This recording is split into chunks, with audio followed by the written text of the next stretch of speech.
Kung bango talaga gilew, ay kung inyong nakikita ay talaga, nakita na yung chunk ng karne ng baka niya, ay subukan nyo din ito mga gilew, talaga namang quality. Talaga mo nakakapaglaway na eh. Quality ito mga gilew. Sorry naman. Ang sinigang na baka ni gilew, mainit pa din eh. Magluluto tayo ng sinigang na baka.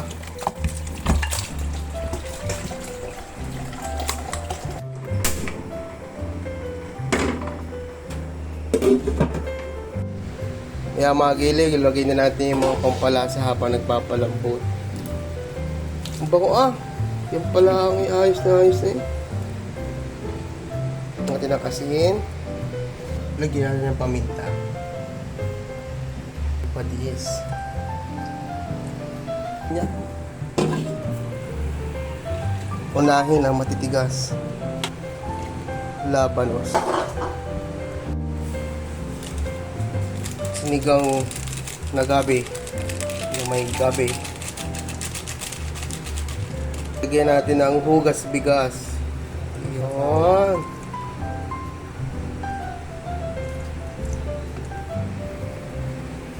Ang berting sili. Yan, lalagay na natin ang mustasa. The best ito, mustasa bago ang ating kangkong. Ay, yan talaga, nagsisinigaw. Yung lubog. Karote, baka naman. Yung sausawan, yung kalamansi, asin at sili lamang. Ay, ay, di kay quality ito, didildildi ako. Tapos na naman ang sinaing ng inay.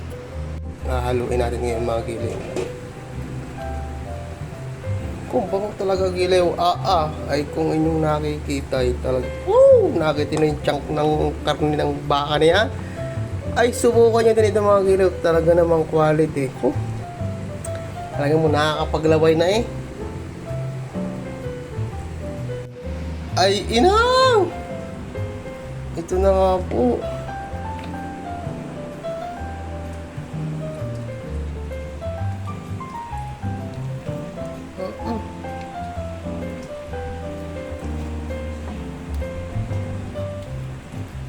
Quality itong mga gilew.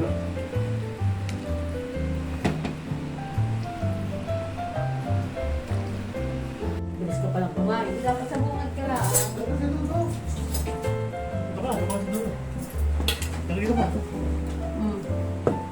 Iyan na nga po. Ikaw na nga, mabilis kumain ko pandulo.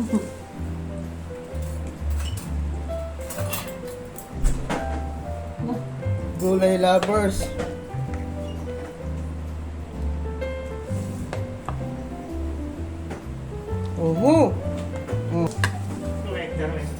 Sorry naman.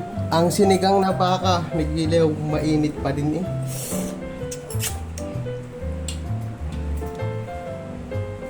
Baka mawalan. Yan. May mga first timer tayo dito kakain ng sinigang. Ba't ka hindi tinanggal ang sili? Masarap nga.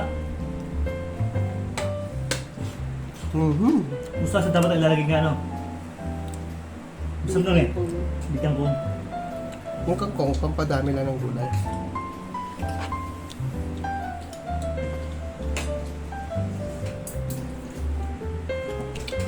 Masarap nga.